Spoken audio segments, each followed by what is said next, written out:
दर्शकों, हिंदू पुराणों और ग्रंथों के अनुसार सृष्टि के आरंभ काल से ही पृथ्वीलोक पर जीवन चक्र चला आ रहा है। यानी जिसने भी इस पृथ्वीलोक में जन्म लिया है उसे एक ना एक दिन मरना ही पड़ता है। और ऐसा माना जाता है कि मृत्यु के बाद आत्मा को यमदूत अपने साथ यमपुरी ले जाते हैं। लेकिन पृथ्वीलोक से यमलोक की यात्रा जीवात्मा के लिए बड़ा ही कठिन होता है, जिसका वर्णन गरुड़ पुराण में किया गया है। गरुड़ पुराण के अनुसार मृत्यु के बाद जीवात्मा को यमलोक के मार्ग में कई तरह की बाधाओं का सामना करना पड़ता है, और इन्हीं बाधाओं में से एक है यमलोक के मार्ग में पड़ने वाली वैतरणी नदी। ऐसा माना जाता है कि पुण्यात्मा तो इस नदी को बड़ी ही आसानी से पार कर जाते हैं, परंतु पापी जीवात्मा को इस नदी में कई तरह की यातनाओं का सामना करना पड़ता है।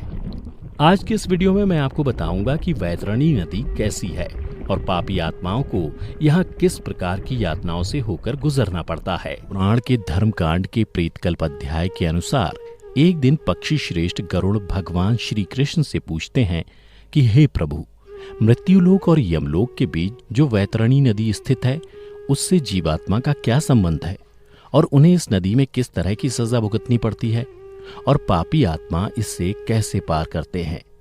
तब भगवान कृष्ण ने कहा कि हे गरुड़, यमलोक के मार्ग में स्थित वैतरणी नदी देखने में बड़ी ही भयानक है, और जो भी पापी आत्मा मरने के बाद इस नदी से होकर गुजरती है उसे बड़ा ही भयभीत कराती है। यह महाभयानक नदी पीव और रक्त रूपी जल से परिपूर्ण है।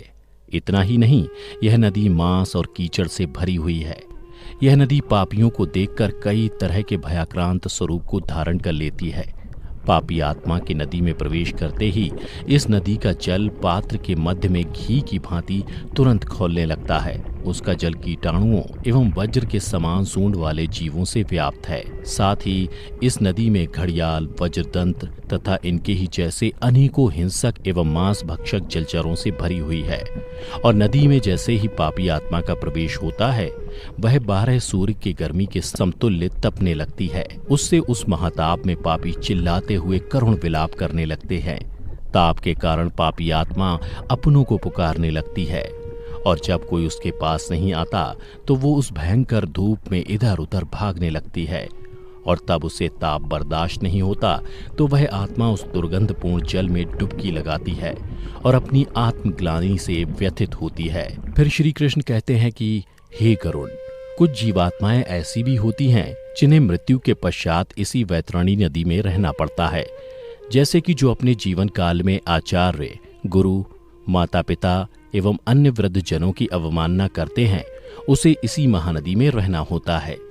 इसके अलावा जो जीवात्मा अपने जीवन काल में अपनी पवित्रता, सुशीला और धर्मपरायण पत्नी का परित्याग करते हैं, उनको सदैव के लिए उसी महाघिनौनी नदी के जल में वास होता है।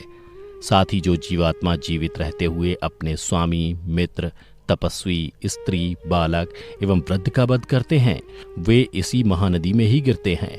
साथ ही आग लगाने वाला, विष देने वाला, झूठी गवाही देने वाला, मद्य पीने वाला, यज्ञ का विध्वंस करने वाला, राजपत्नी के साथ गमन करने वाला, चुगलखोरी करने वाला, कथा में विघ्न करने वाला, स्वयं की दी हुई वस्तु का अपहरण करने वाला, खेत की मेड़ और सेतु को तोड़ने वाला, दूसरे की पत्नी को प्रदर्शित करने वाला, प्यासी गायों की बावली को तोड़ने वाला, कन्या के साथ व्यभिचार करने वाला, कपिला का दूध पीने वाला, शूद्र तथा मांस भोजी ब्राह्मण मरने के बाद वैतरणी नदी में वास करते हैं।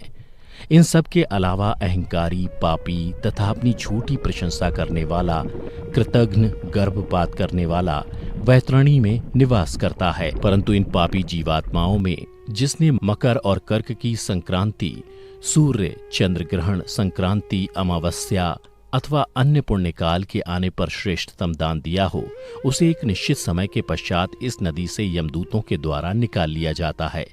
इसलिए प्राणियों को चाहिए कि वह जीवित रहते दान करें और धर्म का संग्रह करें।